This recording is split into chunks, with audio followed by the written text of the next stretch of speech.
کہ در حقیقت تزکیہ نفس کا ذریعہ یہ قرآن ہے۔ سینوں میں جو روگ ہیں، حب دنیا، حب مال، حب شہرت، حب اقتدار، جس کو کہ ایڈلر کہتا ہے دی ارج ٹو ڈومینیٹ، میرا غلبہ ہو، میرا تسلط ہو، میں نمایاں ہو جاؤں، میری حکومت بن جائے، اختیار میرے ہاتھ میں آ جائے، دی ارج ٹو ڈومینیٹ، یہ ساری ارجز ہیں ہماری در حقیقت جس سے فساد رونما ہے۔ یہ حب مال ہے جس کی وجہ سے ہمارے اندر تنافس ہے۔ الہاکم التکاثر حتی زرتم المقابر، یہ کثرت اور بہتات کی طلب تمہیں غافل کیے رکھتی ہے یہاں تک کہ قبروں تک جا پہنچتے ہو۔ آنکھ انسان کی کھل نہیں پاتی، جس کے پاس 10 نسلوں کے لیے کھانے کو موجود ہے، اس کی بھی حرص جو ہے اور مزید کا لالچ جو ہے وہ ختم نہیں ہوتا۔ یہ چیزیں ہیں اصل روگ، ان دلوں کے روگوں کا اور سینوں کے اندر کے ان امراض کا علاج قرآن ہے۔ یا ایھا الناس قد جاءتکم موعظۃ من ربکم وشفاء لما فی الصدور۔ اب جب یہ دو چیزیں ہو جائیں گی، اب تیسرا لفظ ہے ہدن۔ ہدایت بیکار ہے جب تک دل میں گداز نہ ہو، ہدایت بیکار ہے جب تک کہ نیت درست نہ ہو۔ کوئی شخص بڑا عالم ہے لیکن اپنے علم کو اس نے ذریعہ بنایا ہے دنیا کمانے کا، تو در حقیقت یہ قرآن اس کے حق میں ہدایت نہیں ہے، اس کے حق میں عذاب خدا بندی کا ذریعہ بن رہا ہے۔ حضور نے خود فرمایا القرآن حجت لک او علیک، یہ قرآن یا تمہارے حق میں حجت ہے یا تمہارے خلاف حجت بنے گا قرآن کے قیامت کے دن۔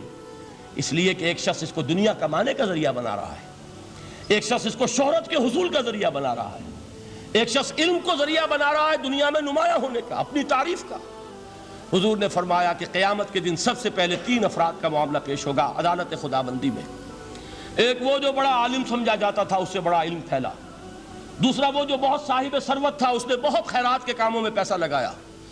تیسرا وہ جو دنیا میں شہید سمجھا جاتا تھا کہ اللہ کی راہ میں جنگ کرتے ہوئے جان دے دی۔ اللہ ان تینوں سے جو اس کو نعمتیں دی تھی ان کا ذکر کر کے پوچھے گا کہ میں نے تمہیں یہ دیا، تمہیں یہ دیا، تمہیں یہ دیا، تم کیا کر کے لائے؟ وہ شہید کہے گا کہ اللہ میں نے تیری راہ میں جنگ کی اور اپنی جان دے دی تاکہ تو راضی ہو جائے۔ اللہ فرمائے گا کذبتا، تو نے جھوٹ بولا، انک قد قاتلت لان یقال جریء، تو نے تو یہ جنگ اس لیے کی تھی کہ کہا جائے کہ بڑا جری ہے، بڑا بہادر ہے۔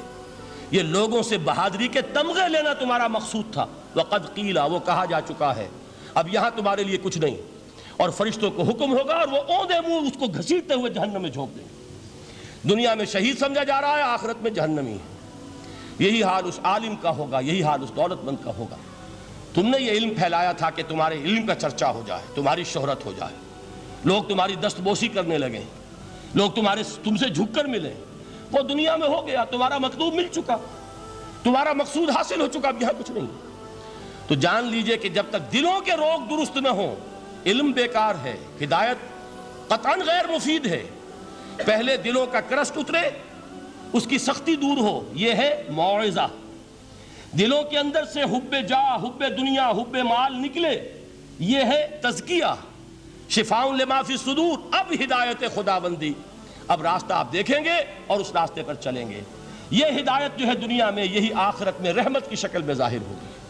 جنہوں نے اس قرآن کی ہدایت سے فائدہ اس دنیا میں اٹھایا، آخرت میں رحمت خدا بندی کی بدلیاں ان پر سایہ کریں گی۔ ایک حدیث میں تو باقاعدہ الفاظ آئے ہیں کہ سورہ بقرہ اور سورہ آل عمران یہ 2 بدلیوں کی صورت میں ظاہر ہوں گی میدان حشر میں، اور ان لوگوں پر سایہ کریں گی کہ جن کو ان سے بڑی محبت تھی۔